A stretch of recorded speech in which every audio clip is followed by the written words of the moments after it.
Buufanni xiyyaaraa Dambidoolloodhaa guyyaa har'aa balalii eegalee jira.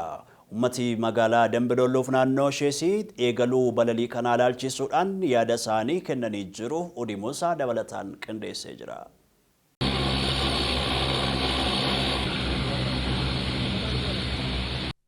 Balaliin xayyaaraa gara magaalaa Dambidollootti waggootaan dura addaan citee ture tajaajila eegaluu isatti gammaduu isaanii jiraattonni naannichaa himaniitu jiru. Hawaasni sirna eegalchiisaa kana irratti argamanis balaliin xiyyaaraa kun eegaluun isaa rakkoo hawaas-dinagdee kan furuuf ta'uu isaa himaniitu jiru.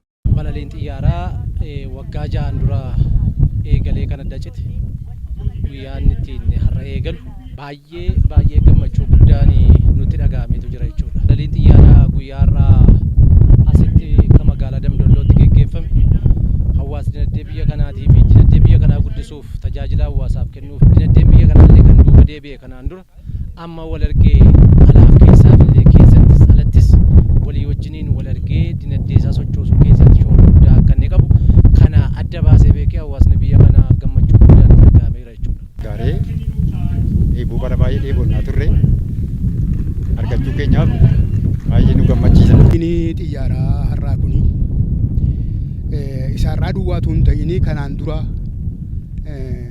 balalii kanaan dura ture irraa kaanee waa'ee isaa yeroo ilaallu waan guddaadha, gammachuu guddaatu nutti dhaga'ame.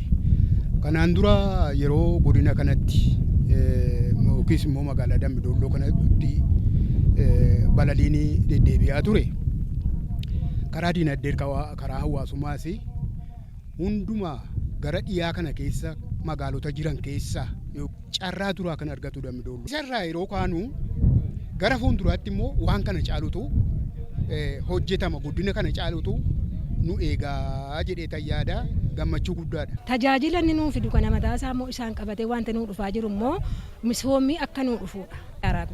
Naannaa kana immoo abbaan qabeenyaa dhufee misooma irratti hojjetee akka hojii dhabaan immoo hojii argatuudhaaf immoo baay'ee natti gammadee jira.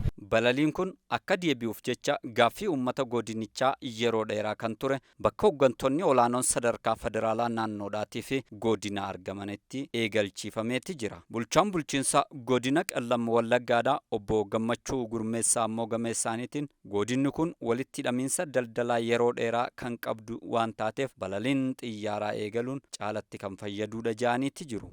Bara 1933 irraa eegalee Dambidolloo Gambeellaatti, Dambidolloo naannoo Kibbaatti, Dambidolloo Beenishaangul Gumuz, Dambidolloo Lubbaaborii fi Dambidolloo biyya Sudaanitti gidduutti sochiin wal jijjiirraa daldalaa cimaan kan geggeeffamaa turedha.